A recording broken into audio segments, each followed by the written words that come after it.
We saw some possible tornadoes last night. Correct. Yeah, the National Weather Service still has to go out and survey that damage. However, we did have some viewers who did reach out about possible tornadoes, and we have right behind us here a couple of pictures.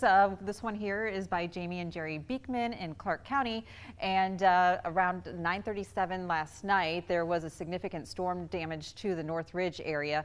There was significant damage to at least 2 structures and minor damage to several other structures. A lot of power lines and trees down.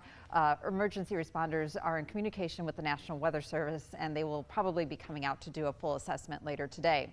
Here's another picture of a possible tornado that was posted to Facebook by the Shelby County Emergency Management Agency around 9:21 Saturday night around State Route 274 and Pasco Mantra Road in the Anna area. This was spotted. They believe that a funnel cloud touched down for about 3 minutes or so. Corn crops were damaged. The EMA again is also working with the National Weather Service to determine whether or not this was a tornado.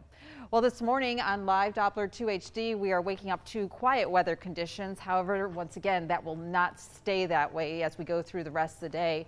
Later this afternoon, portions of the Miami Valley are under a slight risk of severe weather, and the rest of the Miami Valley is under a marginal risk. You can see that the greatest threat is in our southern areas, basically I-70 on southward.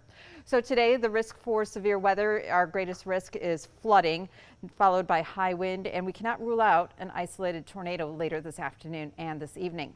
We are also under an outlook here for excessive rain, and that does encompass most of the Buckeye State from I-70 southward, where we do have that slight risk of seeing heavy rain, and because of that, a flood watch is in effect starting at 1 o'clock this afternoon, and it continues through Monday morning.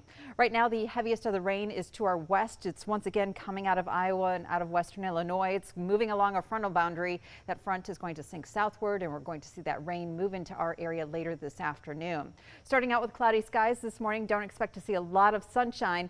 Otherwise, afternoon showers and storms most likely as we go into the evening and overnight hours. Expect a high of 84.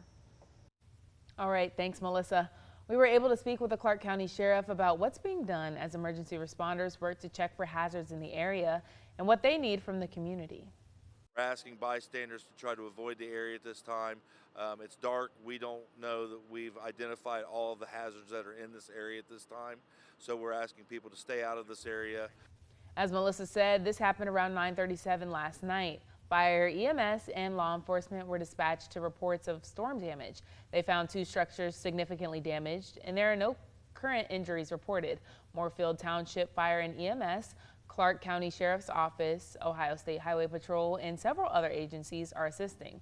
Drone pilots are helping to assess damage, and power is shut off to the Northridge area north of Moorfield Road while Ohio Edison assesses the damage.